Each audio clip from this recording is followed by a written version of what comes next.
History of the fixed blade, truth, error, lies, and terror, Columbus, Tesla, drones, and ancient wisdom lost or hoarded.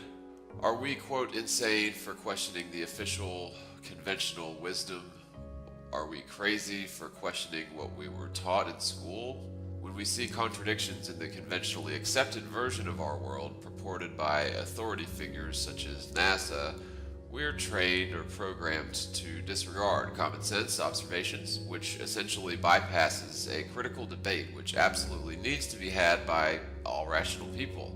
There are a great deal of misunderstandings that need to be scrutinized and explored by modern science, but thanks to manipulative entities such as NASA, crucial facts, for example, the world possessing exactly zero curvature, even from 40 miles into the air as observed by a weather balloon, such critical facts are overlooked, and the misunderstandings, such as the masts of ships appearing before the ship's hull over the horizon, this type of misunderstanding is assumed to be proof of the world as a globe, and is programmed into the minds of each and every person paying any degree of attention to the assertions of modern-aged hypothetical surrealists, also known as theoretical physicists. I think the phrase hypothetical surrealist sums their profession up much more aptly. The official story claims that Columbus was trying to bypass the known trade routes in order to avoid the costs and risks associated with braving such passages to the Eastern world. It's claimed that Columbus was under the impression that the Earth was a ball. However, for some reason he disagreed with Eratosthenes' value of the circumference. I find it fascinating that Columbus would have disagreed with the conventional wisdom surrounding the spherical Earth of his day and staked his life and reputation on this assumption. I find it far more plausible that Columbus was aware of a lost knowledge, or gnosis, involving the American continents. Either that, or he used his total misunderstandings of perspective to base his calculations to estimate the size of the sphere. That would actually make a lot of sense, as a globe world with ships that sank beneath the bend of the curve in just tens of miles would be a tiny little ball indeed. Now, wouldn't it? In other words, Columbus was a dumbass who thought the world was not only a ball, but a much smaller ball than was estimated by Eratosthenes. It's rather obvious that Columbus was misinterpreting his misunderstandings to base his figures, something we've all been guilty of during the course of our lives at some point. But instead of admitting an error in calculations, they'll just state that Columbus accidentally discovered America instead. History claims that Columbus believed the known distance from Spain to Japan, going east from Spain, of course, but he believed that distance represented a greater fraction of the Earth's so-called circumference than it actually represented. So the conventional narrative claims that he found the American continents by mistake when he was trying to find the eastern coast of the Orient, or specifically the islands of Japan, for reference in all of these examples that we're looking at. This mistake must assume that Columbus was completely ignorant or willfully disregarded Eratosthenes' value of the distance around the equator.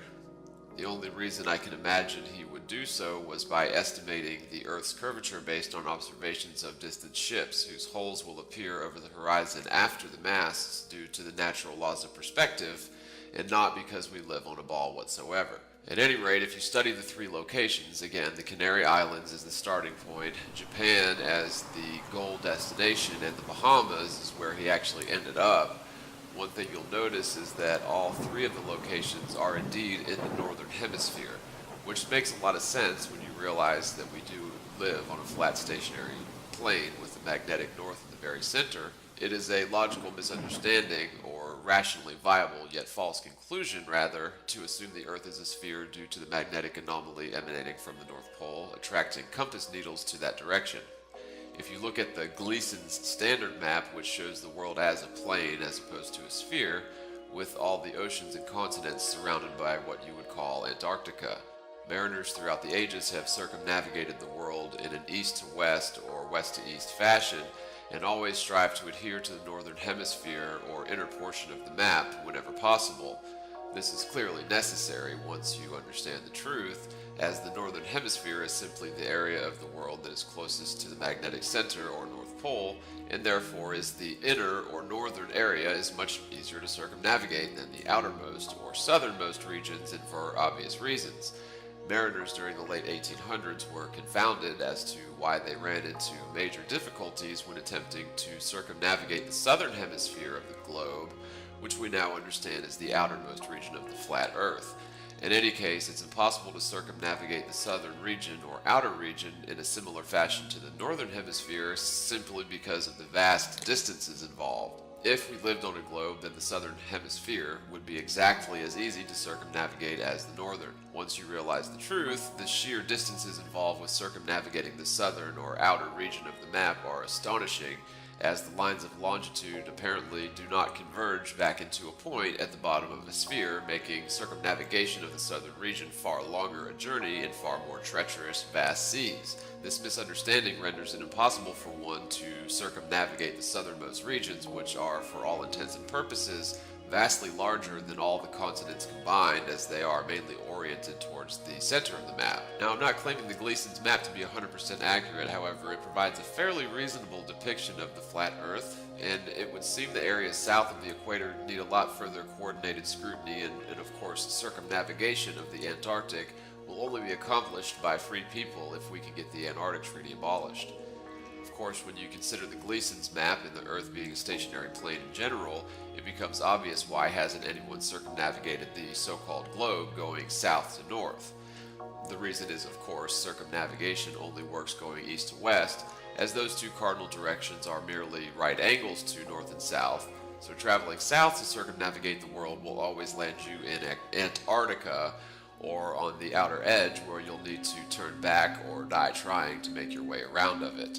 This is exactly why the Antarctic Treaty was set up, in my humble opinion, because mariners during the late 1800s were essentially demanding a full geodetic survey of the southernmost regions due to a history of lost lives and property resulting from attempting such southern excursions. Apparently, the southern longitudinal lines don't converge back into a point at the bottom of the globe. A geodetic survey would very quickly reveal this fact, therefore Antarctica is now off limits for any sort of free surveying, exploration, or an overall geodetic analysis of the southernmost region of the world as a whole. Sure, we could sign up for a guided tour of what we are told is the South Pole, However, if you were to attempt a major excursion to the northernmost or central or southernmost or outer areas of the world, for some reasons the powers that ought not be would like us to remain in the center of the map. If you look at Jarl Andahoy, he was turned away from trying to go to the northern area, which is the center, as well as excursions to the southern area. He was basically stopped and turned around by military forces.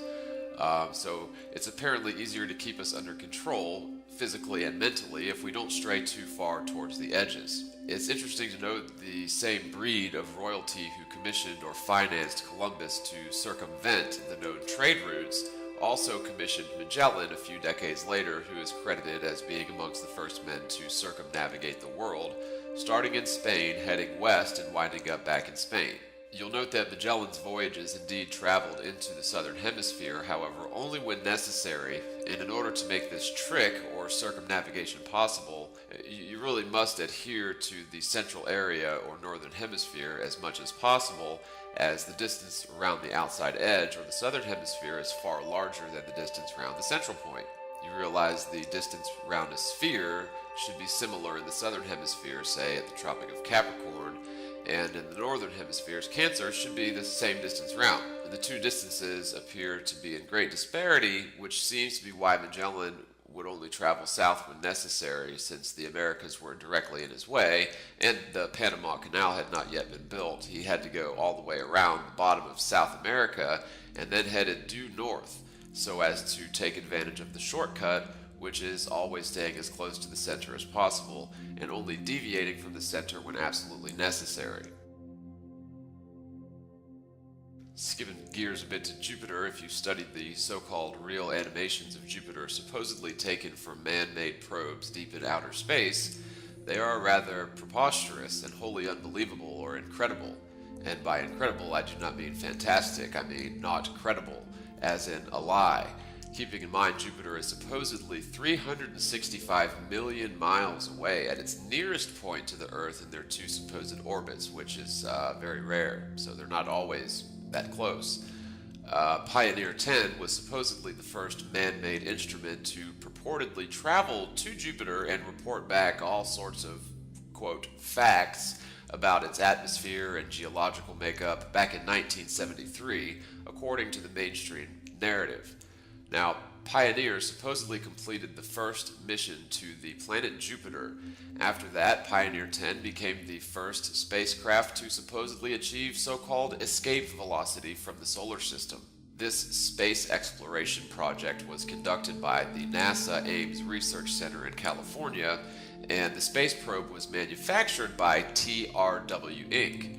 Now, TRW Inc. was an American corporation involved in a variety of businesses, mainly aerospace, automotive, and of course, credit reporting. Because we all know how aerospace, automotive, and credit reporting go hand in hand. It seems to me that also TRW was more interested in research and development concerning intercontinental ballistic missiles, or ICBMs, so I believe that would make them terrorists, according to the United States' current policies. In the heart of this great city, we saw tragedy arrive on a quiet morning. September the 11th. September the 11th. September the 11th. September 11th. September 11th. September 11th. September 11th. September 11th. September 11th. September 11th, September 11th. September 11th, September 11th. September 11th. September 11th. September 11th. September 11th. September 11th. September 11th. September 11th. September 11th. September 11th. September 11th. September 11th. September 11th, 2001. Saddam Hussein. Saddam Hussein. Saddam Hussein. Saddam Hussein. Saddam Hussein. Saddam. Saddam. Saddam. Saddam. Saddam. Saddam. Saddam. Saddam. Saddam. Saddam. Saddam. Saddam Hussein. War and danger. Continuing danger. Hour of danger. Very, very dangerous world. A grave new threat. Horrific acts of atrocities. Murderous regimes dedicating to killing us. Tyranny and terror. Slaughtered thousands. Weapons of mass destruction. Weapons of mass destruction. Weapons programs. The deadliest of weapons. Terrible weapons. Nuclear weapons. Nuclear weapons.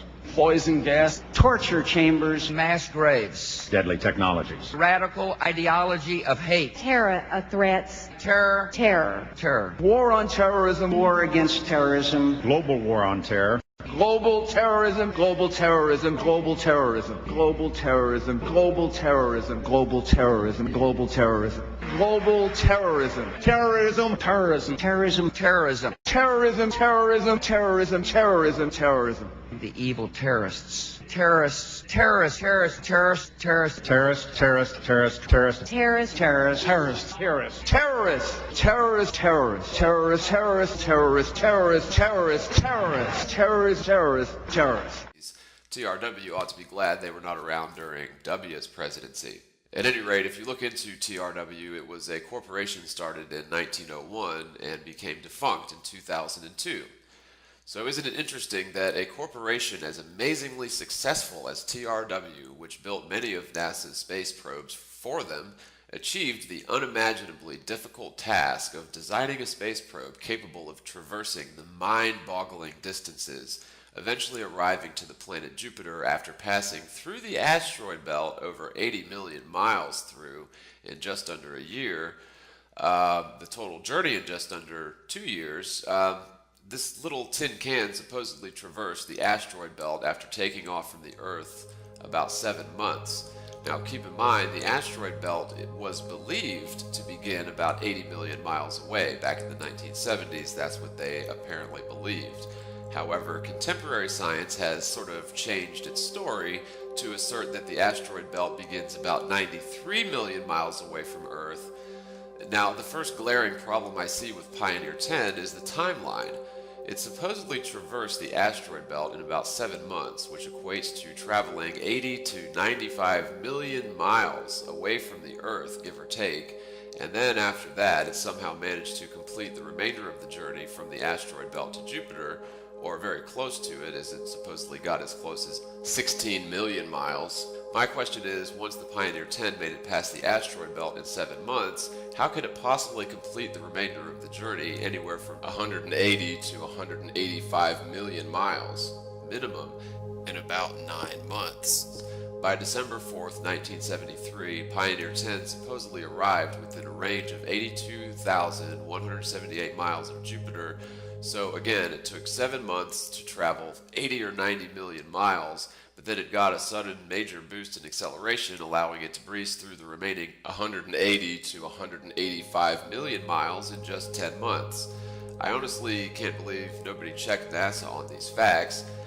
It's almost as if NASA was lying and leaving clues or breadcrumbs all around that they are lying. Sort of like the serial killer who wants to get caught, but the police are just too stupid to catch him. It took 4.5 months to travel the first 93 million miles. Then it took 7 months to travel the next 93 million miles, so it's at 11.5 months to do half the journey, or over 180 million miles.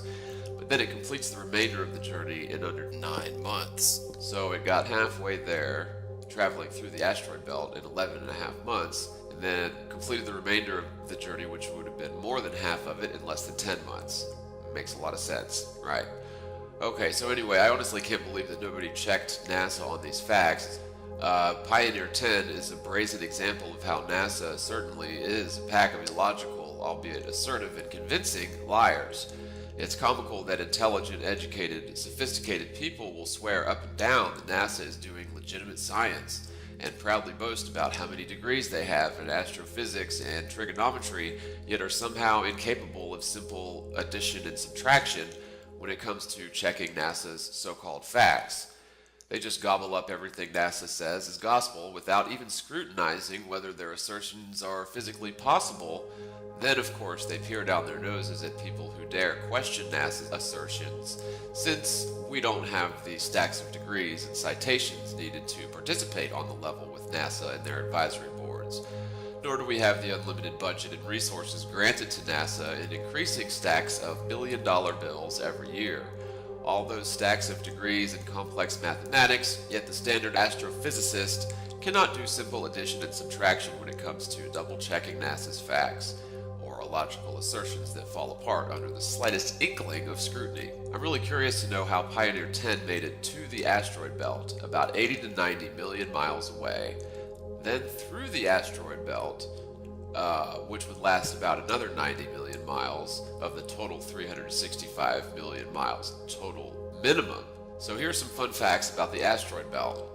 Asteroid belt objects are supposedly made of rock and stone. Some are solid objects, while others are orbiting rubble piles. The asteroid belt is alleged to contain billions and billions of asteroids and meteoroids.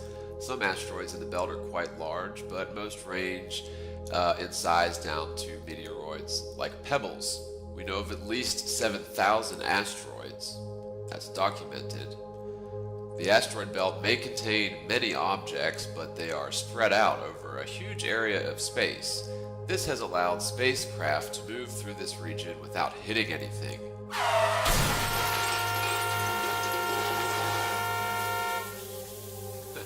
We're talking about an area of the so-called solar system that houses billions and billions of high-velocity, unseen and undocumented lumps of rock and metal, ranging in size from a grain of sand up to miles in diameter. This means all of NASA's plans to reaching Jupiter and beyond and beaming back cartoons of light and yogurt was all hinging on the Hail Mary of Hail Marys, just sort of hoping that their billion-dollar tin can wouldn't cross paths with any of the billions and billions of errant asteroids and meteoroids without any preparation or contingency for such events. Isn't it more plausible that NASA simply lied and fed the astronomers lies? When you realize the distances involved with this mission, it becomes plainly obvious that they were lying and had no intention of their craft to traverse the so-called asteroid belt, and therefore they didn't need to prepare for it. This makes the astronomers and physicists of the world who should be questioning NASA and scrutinizing their data, they're like proverbial kids in a candy store looking at the pretty pictures of yogurt and light, Jupiter. But isn't it odd how Jupiter looks and acts exactly like the Earth in terms of texture and motion? As opposed to similar colors, Jupiter and Earth are very similar in many ways, according to the animations and video evidence courtesy of NASA. I honestly cannot believe that NASA used such low-quality images and animations to trick the entire world for decades. Even up until 2015, the American taxpayers should be furious about this and don't let the ruse of NASA supposedly being run privately, steer you away. We shovel NASA tax money like slop to the pigs just to be dazzled with pretty pictures and bogus telemetry. The scientists of the world are so very dazzled and entranced by the spherical Earth and infinite space, they have all forgotten to rationally, skeptically scrutinize the very ground which they walk upon. A Bible verse sums this up very nicely. It's Romans 1:22 through 32, King James Version. So Romans 1:22, professing themselves to be wise, they became fools, and changed the glory of the uncorruptible God into an image made like to corruptible man, and to birds, and four-footed beasts, and creeping things. Wherefore God also gave them up to uncleanliness through the lusts of their own hearts, to dishonor their own bodies between themselves, who changed the truth of God into a lie, and worshipped and served the creature more than the Creator, who is blessed forever. Amen. For this cause God gave them up unto vile affections, for even their women did change the natural use into that which is against nature. And likewise also the men, leaving the natural use of the woman, burned in their lust one toward another, men with men, working that which is unseemly, and receiving in themselves that recompense of their error which was meet.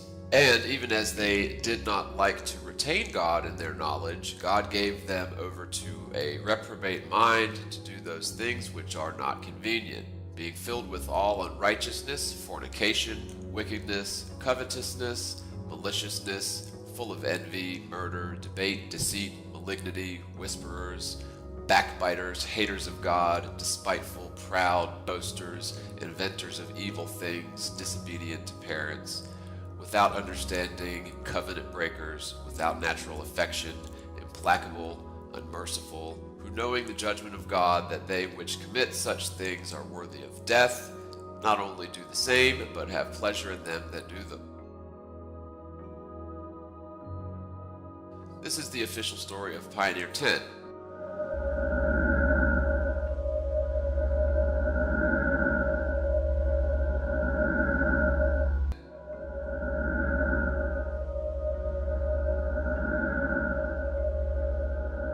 Pioneer 10 was launched on March 3rd, 1972, by an Atlas Centaur expendable vehicle from Cape Canaveral, Florida. Between July 15, 1972 and February 5, 1973, it became the first spacecraft to supposedly traverse the asteroid belt. Now, let's get something straight here. The phrase traverse the asteroid belt is much easier said than done.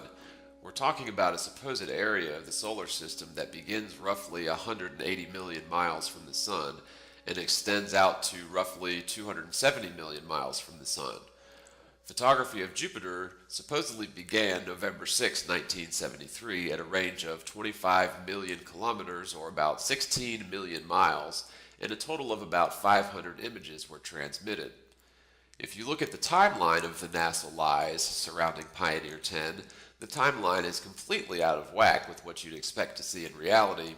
However, nobody ever questions NASA so long as they deliver the pretty pictures of light and yogurt on time from space. So you've got 0, obviously that's the launch at 0 months, then 4.5 months to begin asteroid belt, 7 months duration of asteroid belt, so a total duration of 11.5 months at this point, where they pop out the other end of the asteroid belt. And then another 8.6 months from the end asteroid belt mark to arrive a mere 16 million miles from Jupiter, when they began snapping pictures and supposedly orbiting Jupiter. Laughing out loud.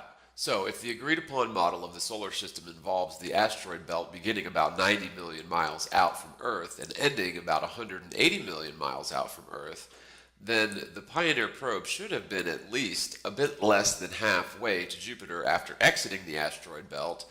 It's impossible for them to have reached the asteroid belt in just 4.5 months and then exit the asteroid belt in another 7 months. According to modern science, it should have taken them about the same amount of time to reach the asteroid belt as it did to traverse through the asteroid belt completely unscathed, with sheer luck as the cornerstone of their so-called plan. Billions of asteroids, high-velocity, uncharted bullets of rock and metal, according to the conventional model.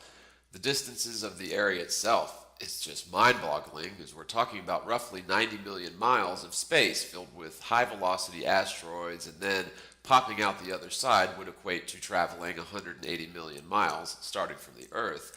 However, the Pioneer 10 was able to manage this task in just 11.5 months for takeoff to successfully traversing the asteroid belt.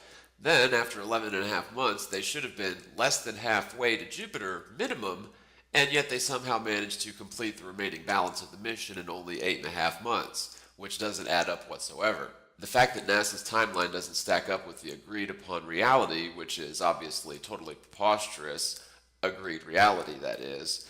Beyond that, the minimum distance to Jupiter would be about 180 million miles to go after traversing the asteroid belt. However, Pioneer 10 somehow managed to traverse the asteroid belt and ostensibly travel beyond less than halfway point to Jupiter in 11.5 months, and then finish the remaining more than half the journey in a mere 8.5 months. Photography of Jupiter supposedly began November 6, 1973, at a range of 25 million kilometers, or 16 million miles, and a total of about 500 images were supposedly transmitted over 360 million miles through space, through the asteroid belt.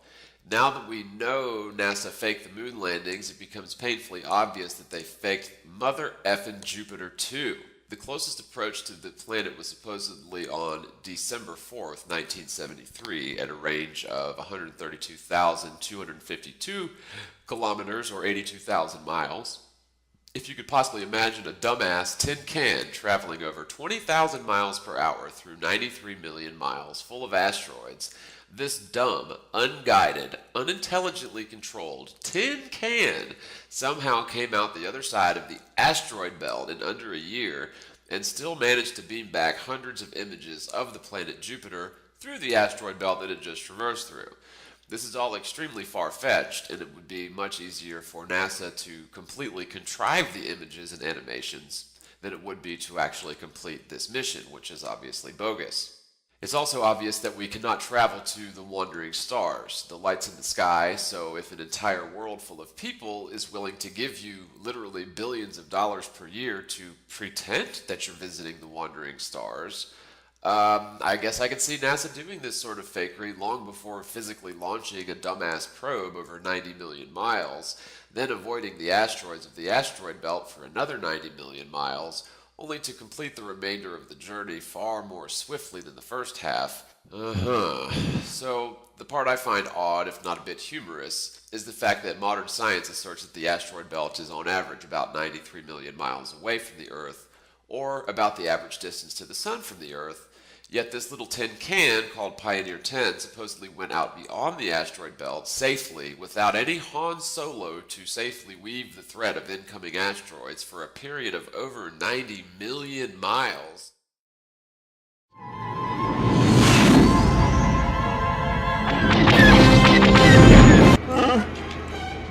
Fluvial dampers? No! That's not it! Bring me the hydrosphere! How we're gonna get out of this one.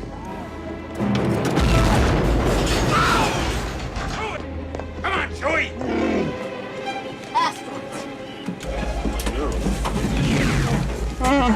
Chewie said 271. What are you doing?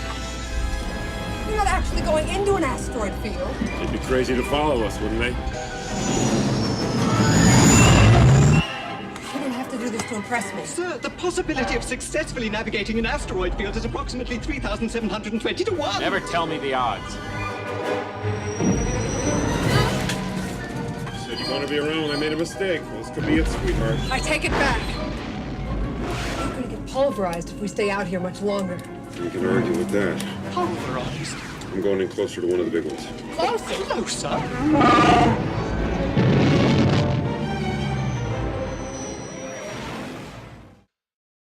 Pioneer 10 traversed the asteroid belt in under 7 months, after taking only 4.5 months to get to the beginning of it, which those two time frames should have been just about the same. So let's just say the asteroid belt begins at about 80 million miles, as the astronauts believed back in the 1970s, and ends about 186 million miles away, according to the mainstream accepted heliocentric model. This means there is a minimum of over 93 million miles which the little dumbass probe traveling through high-velocity asteroids with sheer luck as the plan, protocol, and contingency, as well as luck as its guide through the asteroid belt. If you dissect this a bit, this would mean the Pioneer traveled about 7 months, traversing the frickin' asteroid belt without any sort of mishaps or intelligent maneuvering, and exactly zero planning or systems to avoid or deflect the millions of tiny meteoroids it should certainly encounter on its 7-month journey through the asteroid belt. This is totally preposterous. It is this sort of blatant evidence which compels me to disregard everything NASA tells us, because they are known to be completely full of shamrocks and leprechauns. When viewed from Earth, Jupiter can reach an apparent magnitude of 2.94, or I believe that's minus 2.94 in terms of astronomical brightness or magnitude. Apparently bright enough to cast shadows here on Earth, and making it on average the third brightest object in the night sky after the Moon and Venus. With the naked eye, Jupiter appears to be just like any other star, if not brighter than most. If you study its behavior, you'll notice that it does not remain relatively fixed as the other stars tend to do, but rather wanders through the heavens in cycles over long time periods. We can get better images of Jupiter from here on the ground using a telescope. However, we must be careful when assuming what we see through a telescope to be exact or accurate representation of what we're actually viewing. Remember, telescopes use a series of convex lenses, much like your eye, which will distort the light from objects to appear spherical, when in reality the wandering stars such as Jupiter may simply be mysterious sources of light and not necessarily physical spheres with atmospheres. It's easy to understand how philosophers imagined the moon and wandering stars to be physical worlds. Wouldn't that make us a sort of awkward and unique? a giant, bumbling, possibly infinite plane that stretches out beyond the Antarctic and bears the sun, moon, and stars as mere features of its bumbling self. No, I think it's far more comforting to imagine those spheres are planets, and we must live on a sphere planet too, because it would be rather awkward and defiant to the model to assume there is anything significant or special about our world. Mainstream science claims Jupiter to be many orders of magnitude larger than our world. That is a complete impossibility, as Jupiter is a mere feature, rarely seen in our night sky, a mere feature of the world's entertainment output device for astronomers known as the night sky. The Chinese historian of astronomy Zhi Zizong has claimed that Gan Di, a Chinese astronomer, made the discovery of one of Jupiter's moons in 362 BC with the unaided eye. I really don't understand how the naked eye could see through 93 million miles of asteroids along with an additional 270 million miles of space. The notion that Jupiter is over 360 million miles away is preposterous, but in terms of Gan Di, if Zhi Zizong's accounts are accurate, this would predate Galileo's discovery by nearly 2 millennia. In his 2nd century work, the Almagest, the Hellenistic astronomer Claudius Ptolemaeus constructed a geocentric planetary model based on deference and epicycles to explain Jupiter's motion relative to the Earth, giving its orbital period around the Earth as 4,332.38 days, or 11.86 years. In 499, Aryabhata, a mathematician astronomer from the classical age of Indian mathematics and astronomy, also used a geocentric model to estimate Jupiter's period as, again, 3,332.2722 days, very close to what Ptolemy had arrived at. So again, Aryabhata was 4,332.2722 days, or 11.86 years, so it was essentially the same conclusion. In other words, knowledge of Jupiter and its orbital period were well established long before Galileo was a twinkle in Galileo's mom's eye.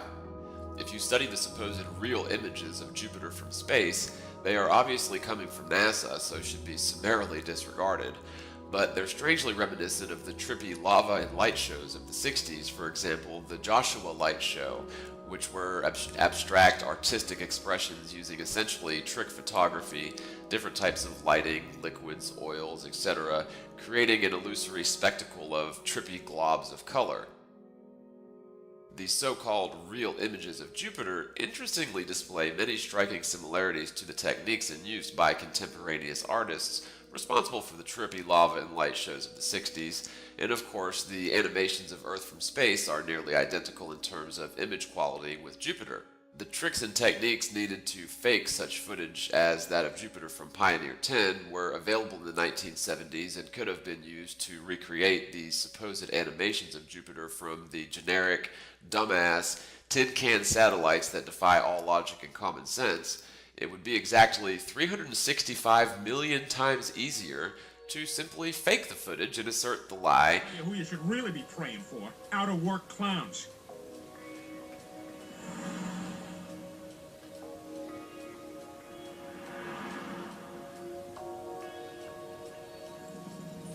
At 8:40.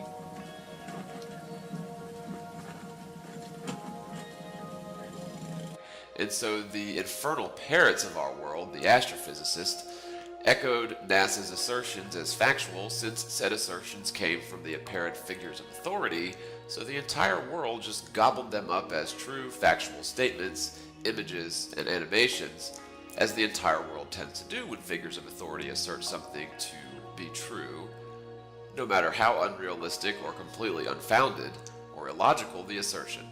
The sheer odds of probes such as Pioneer 10 successfully navigating the vast distances to and through the so-called asteroid belt, and the obvious problems with their alleged timeline clearly shows that NASA has been lying their asses off and the majority of the world has definitely fallen for the trick. If you believe a totally stupid, non-intellectually guided, bumbling tin can of a calculator space probe from 1973 somehow managed to traverse about 90 million miles of high-velocity asteroids for a duration of 7 months, yet somehow managed to make it through the other side unscathed, and subsequently beam back images to the Earth nearly 2 years after being launched through 93 million miles of asteroids, an additional 275 million miles of space minimum, then I've got a bridge I'd like to sell you with a special discount. Switching gears again to the firmament misconception. Looking at source etymon line is for etymology. Firmament, from Old French, firmament, or directly from Latin, firmamentum. Firmament, literally a support, a strengthening, from firmus, strong, steadfast, enduring. See firm, adjective. Used in late Latin in the Vulgate to translate Greek stereoma, firm or solid structure, which translated Hebrew rakia, a word used of both the vault of the sky and the floor of the earth in the Old Testament, probably literally means expanse, from rakah, to spread out, but in Syriac meaning to make firm or solid, hence the erroneous translation, related to the firmament or firmamental. If you look at the original text of Genesis describing the creation account, the word firmament as understood in the English tongue and English mind is indeed a misnomer, mistranslation, and overall misunderstanding. It's extremely important to dissect the etymology of these words, especially from biblical scriptures, to understand how the very words were used to describe biblical intentions, and these can be skewed with even honest translation at times, either purposefully or by an individual translator's reckoning. Doesn't necessarily have to be any malign intent. A lot of modern Christians believe the King James Bible to contain the literal Word of God. Now, I don't necessarily disagree with that assertion. However, the translation and end result we're stuck with in the King James Bible are certainly not 100% accurate to the original intention of the words carved into biblical dogmatic stone, proverbially speaking, of course. The word firmament in English naturally implies it as physical, firm, tangible, strong. However, the original intention of the idea behind the firmament was not necessarily intended to describe a physical dome or firm structure in the sky. Instead, the literal translation of the original word rakah or rakia, which means an expanse stretched out across the world. The birds are explained to fly in the firmament, which sort of goes to show it's not intended to be interpreted as a firm physical object, which is sort of an ignorant English misunderstanding of a biblical concept, which has apparently been mistranslated to manipulate a false understanding of the expanse above to be indicative of a solid, firm physical object, which it was never intended to represent. Anyone who states the firmament of the Bible pointing to a literal physical dome in the sky is simply falling for the mistranslation of rakia, or the expanse of the sky, perverting the original intent of the scripture to mean a physical, tangible firmament. If you do your homework on this, it is indeed erroneous translation of the original intent of the Bible to call the expanse separating the heavens and earth anything firm. Now, I'm not claiming to know that there is not a physical firmament or dome in the sky, but what I'm pointing out is that we cannot interpret biblical scripture based on misinformed translations found often in the King James Bible, with especially the firmament being a glaring example of this. Some languages are difficult to translate to other languages. All languages are like this to one degree or another, and specific words in any language are often untranslatable, or there are secondary meanings of the words that are lost in translation, especially when you're talking about multiple translations to different languages. Switching gears to Tesla. Designed in the early 1900s communications towers that would enable everything from something very similar to the internet, GPS, and cellular technology without satellites. His inventions are argued to include the similar ability to transmit electricity wirelessly, but at the very least, all subsequent radio frequency technology can most certainly be accredited to Tesla's original concepts, schematics, and inventions. For all intents and purposes, Tesla was the greatest electrical engineer ever, and arguably one of the greatest geniuses of the last 2,000 years or so. As great as his achievements were, equally great was the threat to such advancements posed to people like J.P. Morgan, and so equally great was their intent and motive to ruin Nikola Tesla and block such technologies from being widely known and used.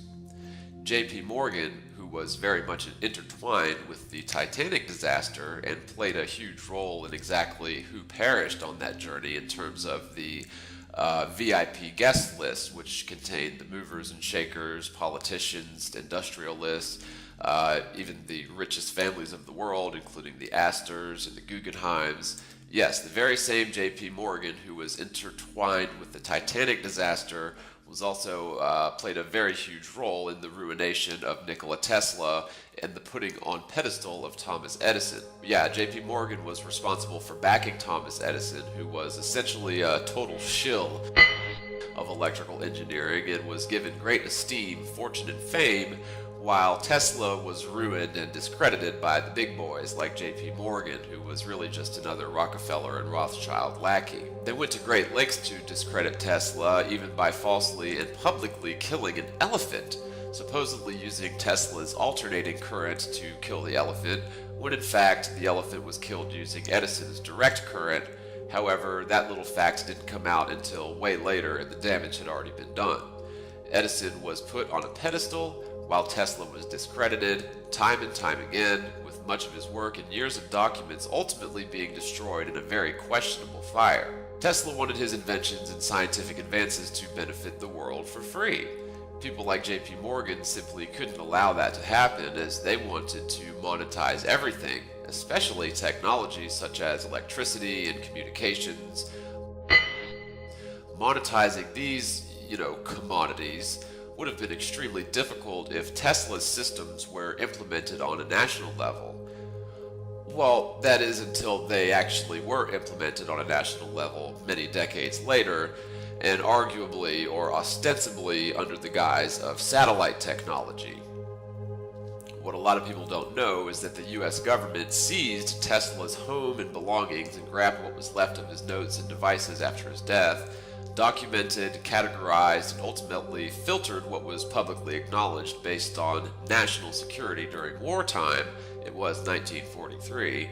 The thing is, they treated his belongings as if he were an illegal alien, even though he was indeed a US citizen. So the federal government had access to whatever was left of Tesla's life work seized by the Office of Alien Property, an arm of the federal government, and then relinquished to the world a version of Tesla's work which was, for all intents and purposes, heavily redacted. I submit the entire space program was designed as a way to monetize Tesla-based technologies and ultimately trick the people of the world into believing they needed satellites to achieve ends which could easily be achieved without the use of satellites.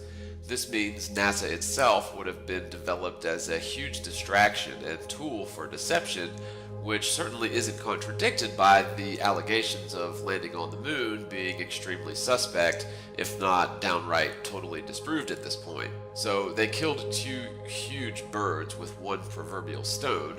They set up the groundwork to monetize Tesla's inventions using deception and simultaneously set up a huge distraction and money pit for the citizens and scientists of the world to dump tons of time, greenbacks, and energy into a program that is, for all intents and purposes, the groundwork of our own self-imprisonment, psychologically speaking, of course.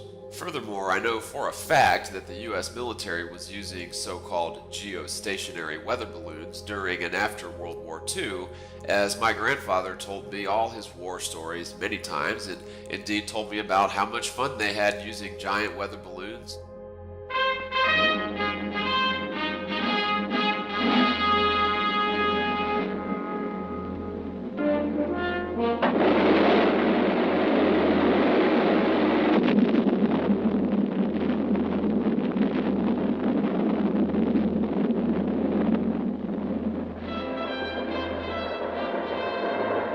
Today, the latest weapons, coupled with the fighting skill of the American soldier, stand ready, on the alert all over the world to defend this country, You, the American people, against aggression. This is The Big Picture, an official television report. Behind barbed wire, protected by maximum security precautions, the Evans Lab, which is a subdivision of the U.S. Army Signal Engineering Laboratories in Fort Monmouth, New Jersey, is the site of many scientific projects. Of 500 scientists working here, many are in the meteorology department. One of the Army's largest research centers, the Evans Lab, provides the multi-million-dollar plant, the elaborate equipment which is required for the meteorology program.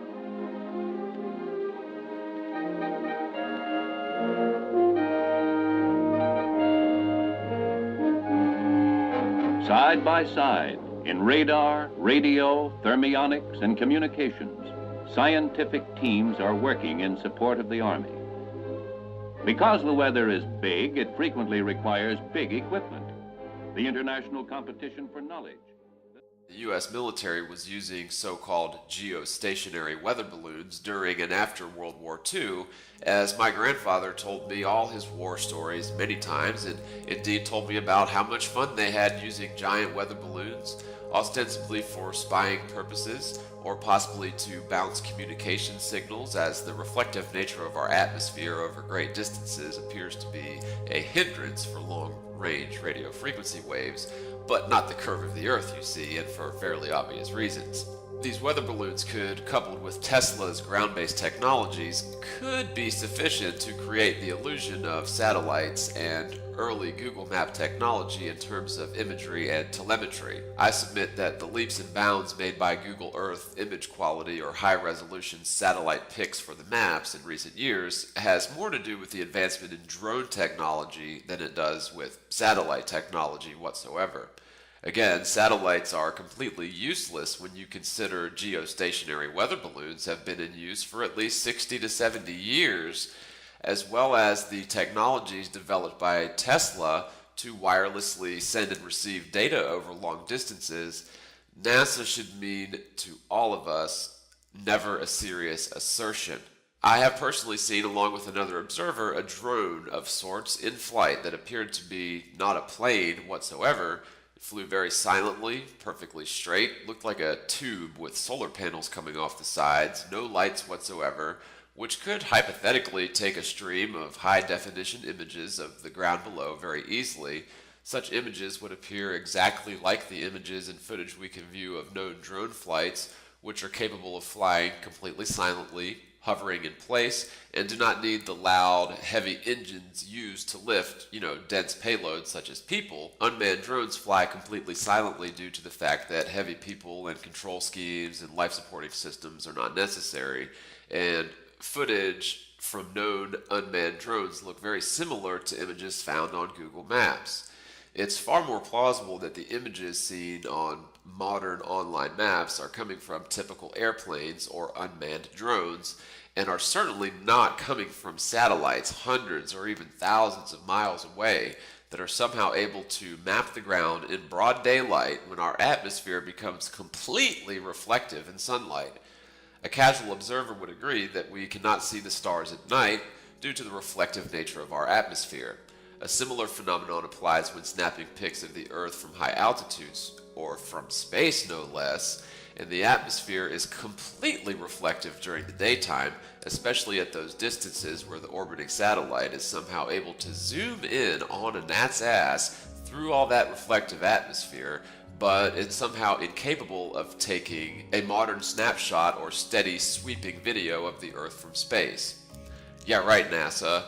Those other 5 billion clowns might buy this crap, but I'm certainly asking for my money back. I'll settle for just $1 single billion. I'm pretty easy to please. I don't need $16 billion a year, just $1 single billion. And I guarantee I can make more convincing videos of Jupiter for my $250 million layer. Satellites and dishes go sort of hand in hand, but the notion that the little plastic dish you have stuck to the side of your house is communicating with a geostationary satellite is totally preposterous, and there is no evidence to support nor reason to believe that is what's actually occurring. That generic plastic little dish could just as easily be pointed towards a geostationary balloon similar to the brand spanking new concept of Google Loon, or even more simply and likely tapping into a Tesla technology-based, ground-based system using a series of towers, much like cell phone towers, to deliver the RF waves or microwaves depending on the source you use to research satellite dish technology, but whatever sort of signal picked up by the El Cheapo, uber generic ass plastic dish, whether it's RF waves or microwaves, certainly doesn't necessitate the use of satellites zipping around the thermosphere to achieve that end. The end result, which amounts to a network of devices which plop out hundreds of millions of mindless drones who think they understand science and nature based on their experiencing sounds and images beamed in their brain directly from the manipulative corporations who depend upon the status quo to continue their existence. Most people don't know this, but the idea of a corporation was originally intended to achieve some civic goal or another, and the corporation was never intended to be a perpetual tap of wealth and energy directly from the minds and bodies of the population, ever fattening the wallets of the select few sitting comfortably at the helm of the corporation. That's not what they were intended to do. The fact that the US government, and by extension the US military, has had access to Tesla's deliberately hidden technology since as early as 1943 proves that the notion of the military launching satellites up 10 years and even 60 years later to accomplish what can be achieved using balloons, for God's sake, balloons and ground-based technology we've had for over 70 years, this all makes the idea of using satellites completely preposterous, even if we lived on a sphere, which we obviously do not. If you couple all this with a rocket ship's inherent need for back pressure or resistance towards the nose of the rocket caused by pressure at high speeds, the air pressure needed to keep a rocket stable in flight here on Earth would not exist in space, and so any rocket-propelled craft in the theoretical vacuum of space would simply be uncontrollable, which is why I submit they always launch vertical, of course, but curve their trajectory more or less horizontal, and sometimes curve beyond the horizontal, meaning they are headed straight back down after the peak of their ascent. Since rockets appear to have a maximum altitude based on the laws of aerodynamics, it's safe to assert that once you reach a certain altitude above the ground, the barometric pressure needed to fly a rocket would simply not exist. Therefore, rockets cannot fly above a certain point without becoming uncontrollable spinning bombs, which are certainly not much use in terms of gathering data. Agreed?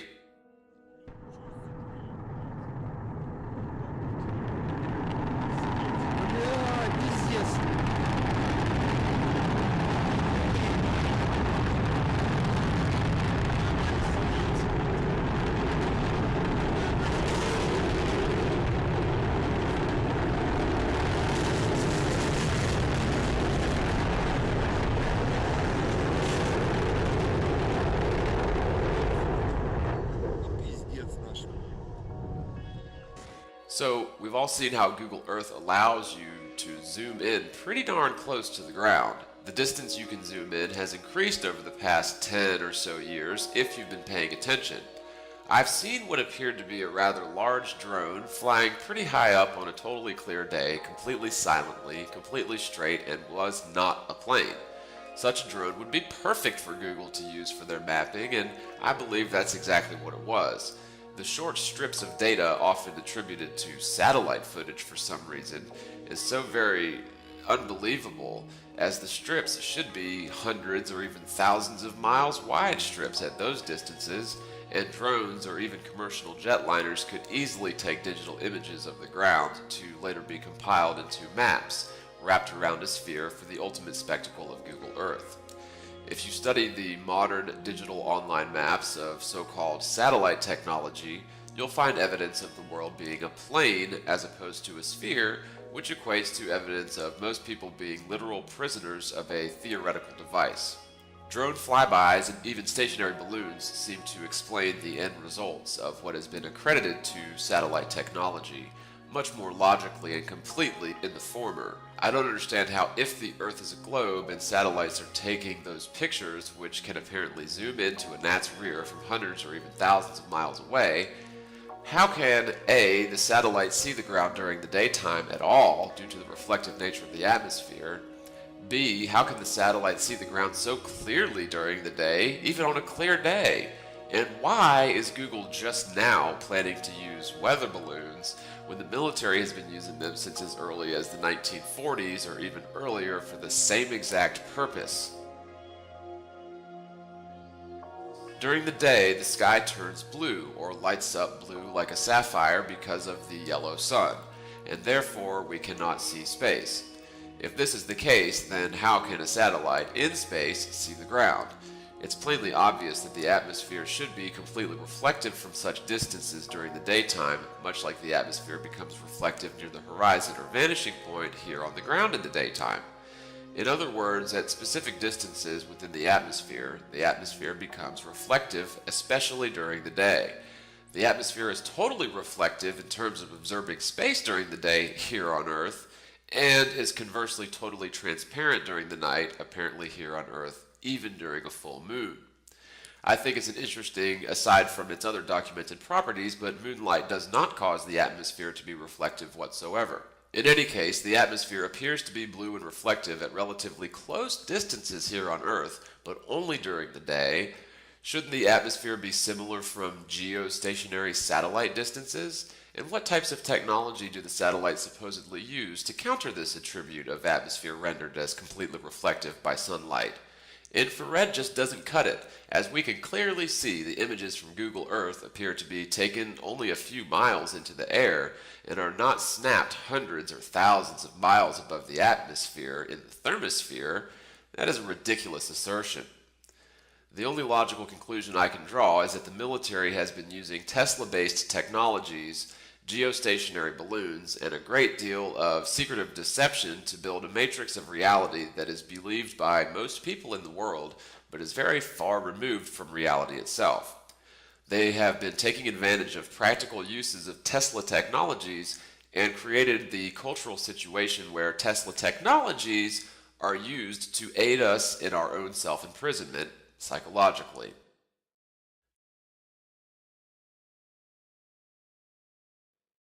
Trying to understand solar eclipses and their relationship to lunar cycles is critical. As far as I can tell, solar eclipses lend credence to the lunar cycles being a direct relation to the relative position of the moon and sun to the observer here on Earth. Full solar eclipses occur only during a no moon or new moon phase. Important note, during May, June, and July, the northern hemisphere is exposed to more sunlight. The same is true of the southern hemisphere in November, December, and January. Due to seasonal lag, June, July, and August are the hottest months in the northern hemisphere, and December, January, and February are the hottest months in the southern hemisphere. Seasonal lag attributed to where the sun was last month in terms of the position in the sky at high noon. In other words, the hottest months stray behind the sun's highest path in the sky by an entire month. So even though May technically should begin summer in solar terms, instead the month of May is the end of spring and summer starts the following month, or very near the end of May. If you can see the distinction between high summer in terms of solar cycles and high summer in terms of warmer days here on the Earth, there is essentially a 1 month lag between the two, with apparent summer, or the hottest months we experience here on the ground, trailing behind the solar high summer by about a month. So instead of using the latter, I will use the former, which is essentially sliding the seasons back a month to be more in line with the solar activity as opposed to the lagged out by a full month apparent seasons in the northern hemisphere. So instead of winter equals December, January, February, then winter equals November, December, January. So instead of spring being March, April, or May, spring would be February, March, and April. If you see the pattern, we just slid the seasons back a month. So, using the chart on the next page, fully realizing that the conventional model asserts that the sun is approximately 400 times larger and further than the moon on average, and also acknowledging that the seasons are supposedly caused by the Earth's tilt, I'm interested in the relationship between the seasons and the Earth's supposed elliptical orbit, and that relationship to full and annular solar eclipses. You would expect the annular solar eclipses and total solar eclipses to have some relationship to the Earth's supposedly elliptical orbit, since the distance to the Sun and orbital speed of the Earth are supposedly affected by this so-called factor, or the ellipse of the orbit. It seems odd to me that the total and annular eclipses documented over the course of about 15 years, starting in 1900, just to take a sample, appear to cycle in type and season, or code, very quickly. The difference between annular and total eclipses is important here.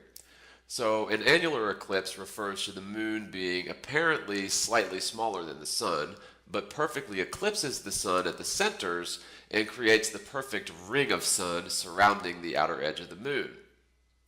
During a total eclipse, of course, the moon is exactly the size of the sun at least, and completely covers the sun for some duration. I must say the odds of such an alignment, total or annular, would seem to me, using the conventional model, extremely rare. However, there were over 200 solar eclipses during the 1900s alone, including partial and hybrid eclipses. It was 228. So we'll just take a look at this chart right here, and if you want to pause it here or whatever, you can take a look at it. But and this is a fairly well-known cycle that the eclipses go through, and I was just curious, first off, to see the relationship of the phases of the moon with solar eclipses, which it's pretty obvious that all solar eclipses occur during a new moon, which to me does lend some type of credence to the phases of the moon being a direct relation to the relative position of the moon and the sun and us here on the Earth, the observer. There is evidence to the contrary, but I just found that sort of interesting. Now, one thing that I found extremely interesting were these codes, which I was just basically looking at the season, the type of eclipse. Again, this chart was only total and annular, and how those cycles worked. And I was expecting to see the cycles to be very long because of, well, we'll get into some information that I quoted from the U.S. Navy so that hopefully you can understand what I'm saying here and why I'm surprised to see these codes cycle through different seasons having annular and total eclipses, relatively back to back. So I think this data clearly shows that there is indeed evidence of a relationship between the moon's cycle and its relationship to the sun. This relationship has been questioned a lot lately, and I think we can all agree that this data shows that the new moon will always be conditional of at least total and annular eclipses, lending credence to the assertion that the phases of the moon are caused by the moon's relation to the sun and us, the observer. In other words, I don't necessarily believe the moon being self-luminous is in line with the evidence apparent with solar eclipses that we're looking at here. Also, I've seen a lot of videos with the moon appearing to go behind clouds. I believe that would be an optical illusion. The moon is way too far away to actually go, to have clouds go behind it, but it is a neat optical illusion, and I think it does lend some credence to the moon and the sun not being entirely what they seem, or at least the light from the moon not being 100% representative of what it is. The part of this data that I find really interesting is found in the code section, or more specifically, the duration which it takes for, say, the summer to produce a total eclipse versus summer producing an annular eclipse. Where I was expecting to see a very long duration, you can see that during the first eclipse on the chart, May 18th, 1901, is a summer total eclipse, or in code, just ST, summer total. However, the ninth on the chart is an SA, or summer annular, in 1907, and then we find in June of 1908 a summer annular, and then in May of 1910 a summer total. So the cycle between SA, or summer annular, and ST, or summer total, eclipse is a really fast cycle and goes from SA to ST back to SA in under 10 years. The reason I find this so interesting has to do with the relationship between seasons and the Earth's so-called elliptical orbit. During the 1900s, winters were supposedly more mild due to this factor of the Earth's elliptical orbit, and I'll quote the U.S. Navy here to hopefully give you the best definition.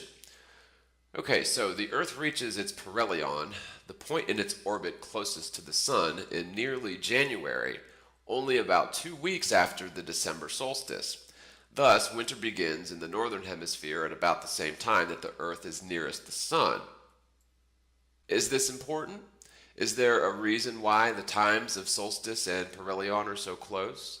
It turns out that the proximity of the two dates is a coincidence of the particular century we live in.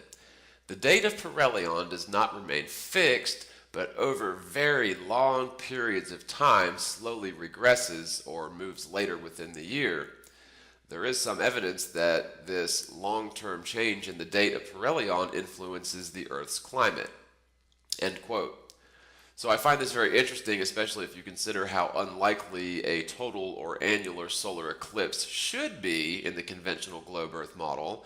We're talking about the moon, a relative speck of dust compared with the sun, which is supposedly 93 million miles away, with the moon being 400 times closer, somehow managing to travel directly between the distant sun and perfectly traverse the sun exactly across its center. Seen from any vantage point on planet Earth would be extremely unlikely in terms of random scenarios. I'm really quite astonished to find 228 solar eclipses, including hybrid and partials, just in the 20th century alone. What's more, when we study the so-called lunar eclipses, we find that they are roughly equivalent in number to solar eclipses, partials and hybrids included in both counts. And this, to me, is extremely damning to the conventional globe Earth model because a lunar eclipse should be far more likely than a solar eclipse, and for a few reasons.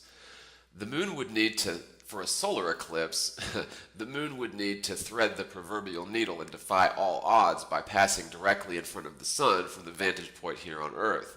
However, for the moon to travel behind the Earth's shadow would seem extremely likely. It would necessarily occur for some duration during each month, during the moon's supposed orbit around this spherical Earth. If you really consider the big picture, the fact that the lunar eclipses are just as likely as solar eclipses over a 100-year period seems extremely suspect if you take the time to consider the conventional model, which is an exercise in insanity and futility, but we must sometimes stoop to our opponent's level in order to be effective against said opponent. The reason being is you would certainly expect to see lunar eclipses far more frequently than solar eclipses just by their very nature. The fact that lunar eclipses are equally as common or equally as rare, depending on how you look at it, but there was about 230 in 100 years of each, so they're, equally plausible or equally possible to happen. Now, should this tell us something about the nature of our world and the nature of eclipses? Now, the Library of Alexandria in Egypt was created by Ptolemy I Soter around 300 BC. Now, this is not the astronomer Ptolemy. However, this Ptolemy is stated as being either the son of Alexander the Great, or he was 2 years older than Alexander the Great and was his best general. You'd think we'd know this history, but I found conflicting accounts of exactly who this Ptolemy actually was. In any case, Ptolemy the astronomer came afterwards around 100 AD. Now, 200,000 scrolls were supposedly donated by Mark Antony to Cleopatra as a wedding gift, and these would have gone to the Library of Alexandria. The interesting part has to do with the 200,000 scrolls and where they came from. Apparently, the 200,000 scrolls purportedly were gifted to Cleopatra by Mark Antony came from the Library of Pergamum, which just so happens to be one of the 7 cities directly written to by the Apostle John in his letters to the 7 churches in Revelation. In Revelation 2:12, you'll see the Library in Alexandria was set up to preserve history and some type of important knowledge, followed by, of course, the Romans, who besieged and destroyed, or more likely hoarded that knowledge, to ensure humanity remains ignorant of this particular knowledge for whatever reason. Could it be the knowledge stored in Alexandria, Egypt, was similar to knowledge kept by the Mayan cultures? And that is why Rome wanted the knowledge either destroyed or more likely seized by Rome. Make no mistake, Rome didn't change when it became the authority on Christianity. Rome only changed its clothes and its masks, but is most certainly still to this day Rome. You could argue that the Roman practices were derived from the earlier Greek, which were derived from the earlier Egyptian, derived from the earlier Sumerian or Babylonian sun worship, but all very similar in their tenets, dogmas, and doctrine.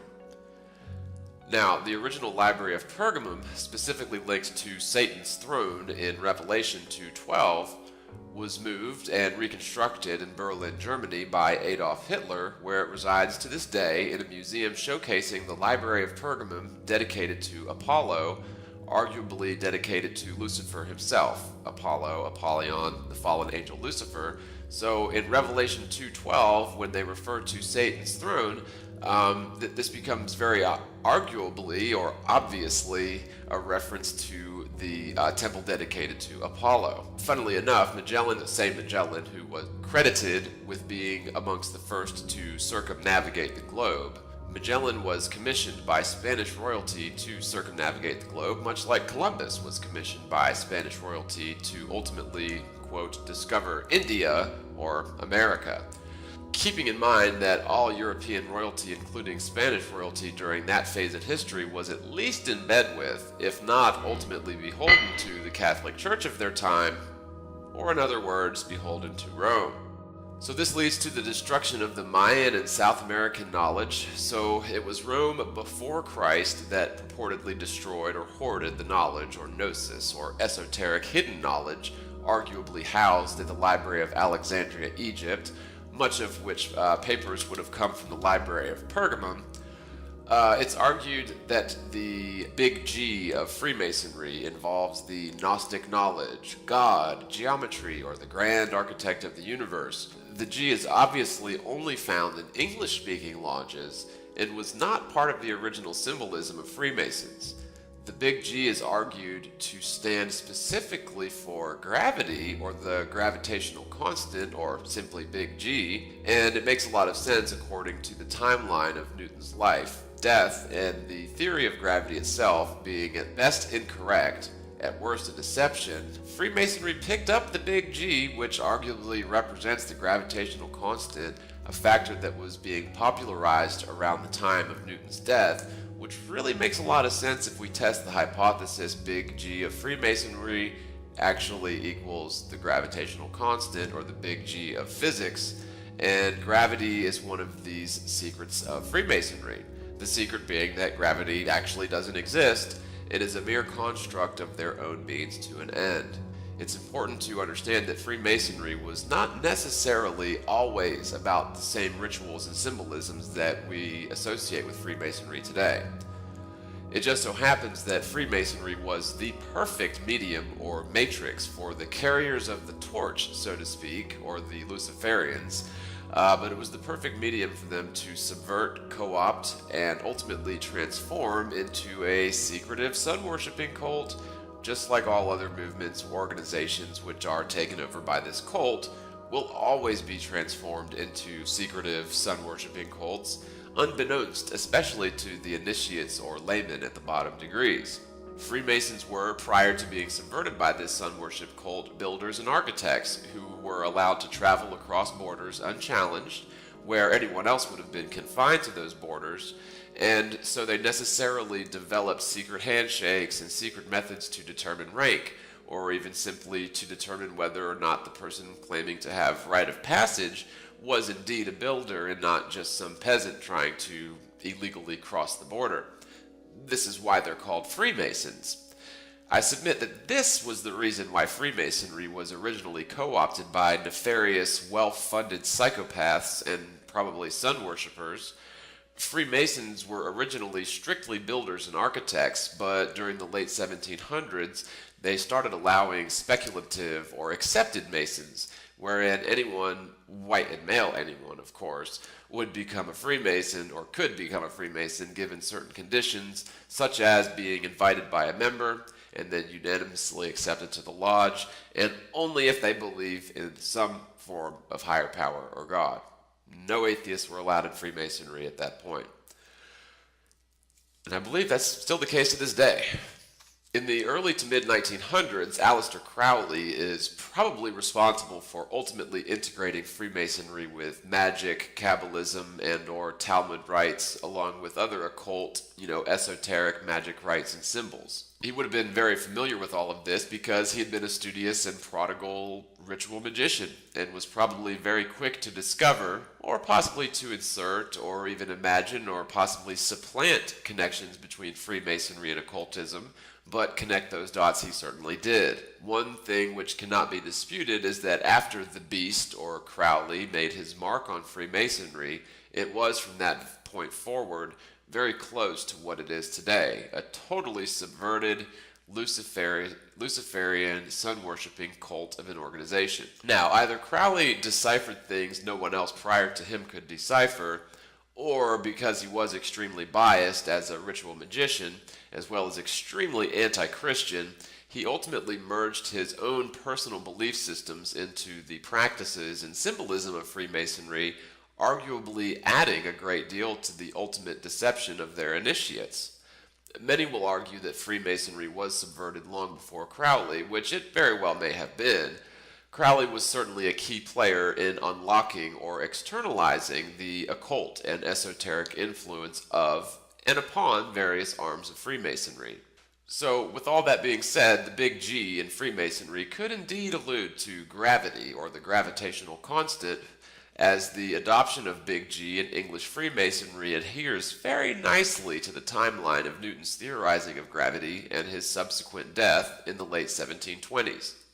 It would also jive with the major mind flapjack that is heliocentrism, which all boils down to sun worship, a religion practiced by more people than all other religions combined, and the vast majority of people are deceived into worshiping the sun, or Apollo, or Apollyon the Destroyer, or Ra, or even the Shell gas station's logos. The Shell gas station's logo is obviously a reference to this cult of sun worshippers. It seems that Freemasonry, ritually indistinguishable from Satanism and Mormonism in modern terms, has been a breeding ground for psychopaths and a repository for esoteric knowledge, plucked from all sorts of different forms of paganism, ultimately designed as a great deception, attractive to white male people at first, but now Freemasonry sort of opened its doors to women and minorities, but originally it was attractive to white male people who believe in a higher power. Conversely, these esoteric pluckings of knowledge can be used to point fingers at different people in terms of who's to blame or who's behind Freemasonry. Just something to consider.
In far more treacherous, vast seas. This misunderstanding renders it impossible for one to circumnavigate the southernmost regions, which are, for all intents and purposes, vastly larger than all the continents combined, as they are mainly oriented towards the center of the map. Now, I'm not claiming the Gleason's map to be 100% accurate, however, it provides a fairly reasonable depiction of the flat Earth, and it would seem the areas south of the equator need a lot further coordinated scrutiny and of course, circumnavigation of the Antarctic will only be accomplished by free people if we can get the Antarctic Treaty abolished. Of course, when you consider the Gleason's map and the Earth being a stationary plane in general, it becomes obvious why hasn't anyone circumnavigated the so-called globe going south to north. The reason is, of course, circumnavigation only works going east to west, as those two cardinal directions are merely right angles to north and south. So traveling south to circumnavigate the world will always land you in Antarctica, or on the outer edge where you'll need to turn back or die trying to make your way around of it. This is exactly why the Antarctic Treaty was set up, in my humble opinion, because mariners during the late 1800s were essentially demanding a full geodetic survey of the southernmost regions due to a history of lost lives and property resulting from attempting such southern excursions. Apparently, the southern longitudinal lines don't converge back into a point at the bottom of the globe. A geodetic survey would very quickly reveal this fact, therefore Antarctica is now off limits for any sort of free surveying, exploration, or an overall geodetic analysis of the southernmost region of the world as a whole. Sure, we can sign up for a guided tour of what we are told is the South Pole. However, if you were to attempt a major excursion to the northernmost or central or southernmost or outer areas of the world, for some reasons the powers that ought not be would like us to remain in the center of the map. Again, the Canary Islands is the starting point, Japan as the goal destination, and the Bahamas is where he actually ended up.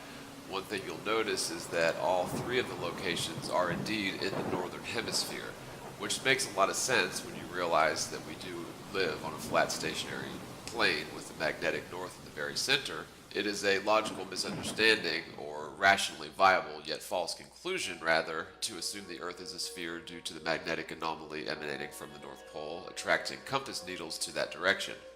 If you look at the Gleason's standard map, which shows the world as a plane as opposed to a sphere, with all the oceans and continents surrounded by what you would call Antarctica, mariners throughout the ages have circumnavigated the world in an east to west or west to east fashion, and always strive to adhere to the northern hemisphere or inner portion of the map whenever possible. This is clearly necessary once you understand the truth, as the northern hemisphere is simply the area of the world that is closest to the magnetic center or North Pole, and therefore is the inner or northern area is much easier to circumnavigate than the outermost or southernmost regions, and for obvious reasons. Mariners during the late 1800s were confounded as to why they ran into major difficulties when attempting to circumnavigate the southern hemisphere of the globe, which we now understand as the outermost region of the flat Earth. In any case, it's impossible to circumnavigate the southern region or outer region in a similar fashion to the northern hemisphere simply because of the vast distances involved. If we lived on a globe, then the southern hemisphere would be exactly as easy to circumnavigate as the northern. Once you realize the truth, the sheer distances involved with circumnavigating the southern or outer region of the map are astonishing, as the lines of longitude apparently do not converge back into a point at the bottom of a sphere, making circumnavigation of the southern region far longer a journey.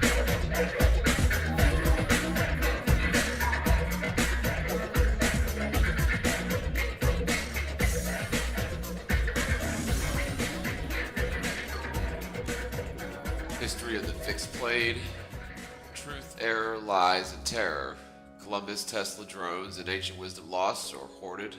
Are we, quote, insane for questioning the official, conventional wisdom? Are we crazy for questioning what we were taught in school? When we see contradictions in the conventionally accepted version of our world purported by authority figures such as NASA, we're trained or programmed to disregard common sense observations, which essentially bypasses a critical debate which absolutely needs to be had by all rational people.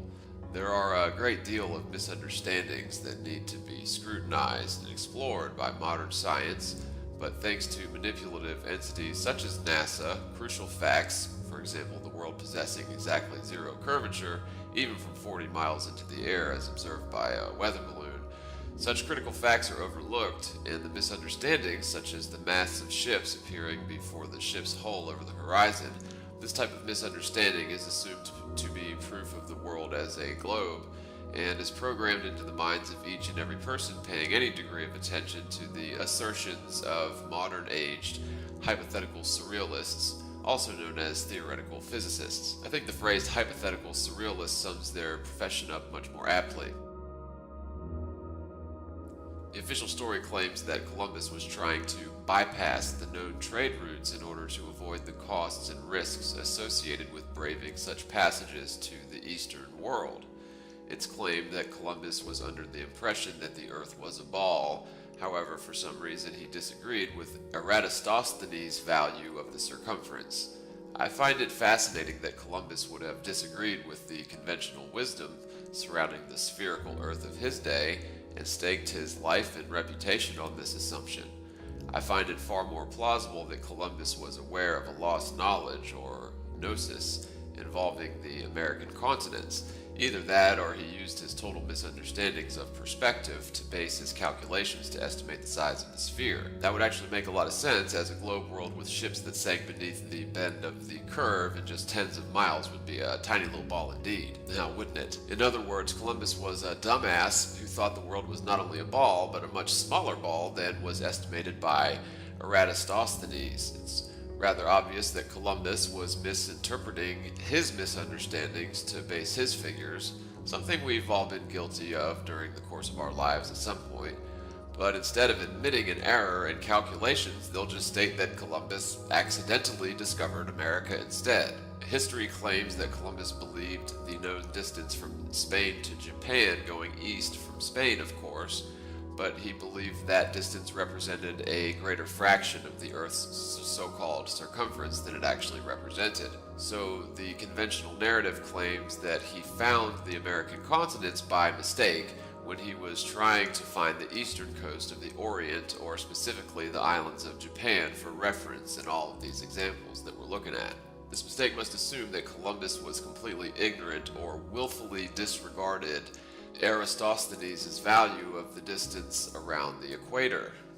The only reason I can imagine he would do so was by estimating the Earth's curvature based on observations of distant ships, whose hulls will appear over the horizon after the masts due to the natural laws of perspective, and not because we live on a ball whatsoever. At any rate, if you study the three locations,